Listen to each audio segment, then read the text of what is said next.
అద్వైత పరిప్రశ్నోత్తర రత్నావళి పుస్తకంలో నుండి 16వ ప్రశ్న.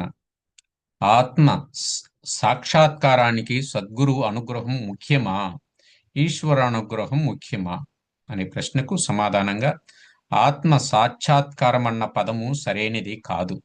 ఎందుకంటే ఆత్మ అని ఎదురుగా కనిపిస్తే అది జ్ఞేయమైపోతుంది. ఆత్మ కనిపించదు. ఆత్మ అనిపించాలి. ఆత్మ మరెక్కడ నుండో తెచ్చి పెట్టేది కాదు. స్వర్గాదుల వలె మీరు అక్కడికి వెళ్ళటానికి వీలు లేదు.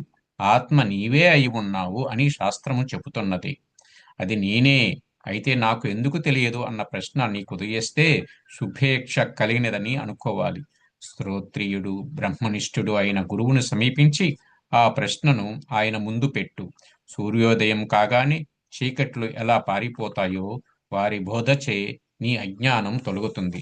అప్పులు తీరితే డబ్బున్నట్లు కాదు. అజ్ఞానం తొలగితే సమస్య పరిష్కారం కాదు. జ్ఞానం కలగాలి. చీకటి పోవాలంటే వెలుగు ఎలా కావాలో అజ్ఞానం పోవాలంటే జ్ఞానం అలా కావాలి. అది కేవలం గురుబోధ చేతనే సాధ్యమవుతుంది. నీలో జ్ఞాన బీజాన్ని నాటి గురువు బ్రహ్మమవుతాడు. తన బోధచే జ్ఞాన వృక్షాన్ని పోషించి పెద్ద చేసి ఆయన విష్ణువు అవుతాడు. కొంచెం జ్ఞానం కలుగగానే సామాన్యుని కంటే నేను గొప్పవాడిని కదా, పరమాత్మను గురించి నాకు చాలా విషయాలు తెలిసాయి అన్న అహంకారం నిన్ను పడవేస్తుంది. సంసార వృక్ష మారుడా పతంతో నరకార్ణవే. అహంకారంతో సంసార వృక్షాన్ని ఎక్కిన నీవు నరకమనే మహాసముద్రంలో పడిపోకుండా తన వాత్సల్యంతో నీ అహంకారాన్ని, దేహమే నేను అనే భావనను నాశనం చేసి గురువు ఈశ్వరుడవుతాడు. కరడా కరచరణాదులతో ఉన్న భౌతిక శరీరం గురువు కాదు. తత్వస్వరూపి అయి సాక్షాత్ పరబ్రహ్మ అయిన గురువే బ్రహ్మ విష్ణు మహేశ్వరుల కంటే గొప్పవాడు. నా గురోరధికం శివశాసనతః అని, గురువును మించిన దైవమే లేడని సాక్షాత్ పరమేశ్వరుడే శాసించి చెప్పాడు. అట్టి గురువు హీనులజుడికైనా స్త్రీ అయినా పురుషుడైనా గురి చూపించగలవాడే గురువు అవుతాడు.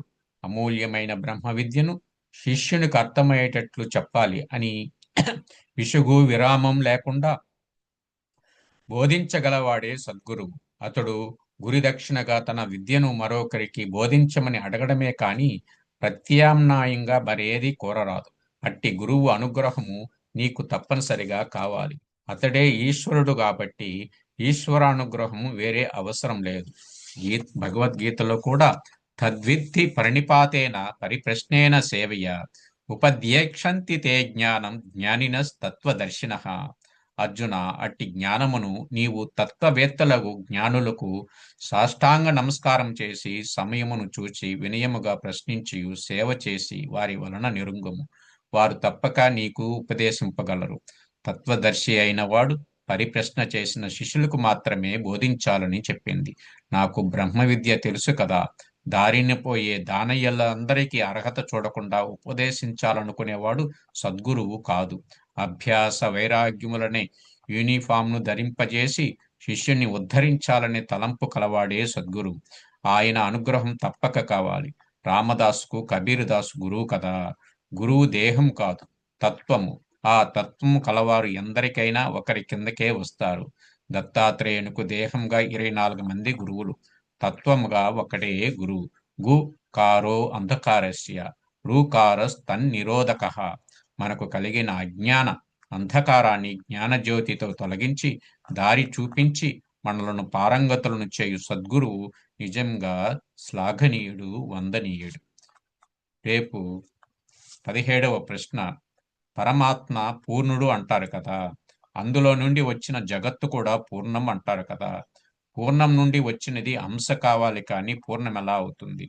తనలో నుండి కొంత పోయిన తర్వాత మిగిలినది పూర్ణం ఎలా అవుతుంది? ఈశావాస్య ఉపనిషత్తులో ఈ సర్వము ఈశయేనని, అది పూర్ణమని, పూర్ణమేవ అవశిష్యతే, మిగిలినది కూడా పూర్ణమేనని చెప్పబడినది. అది ఎలా సాధ్యము వివరించండి అనే ప్రశ్నకు సమాధానంగా తెలుసుకుందాం. అందరికీ ధన్యవాదములు. ఓ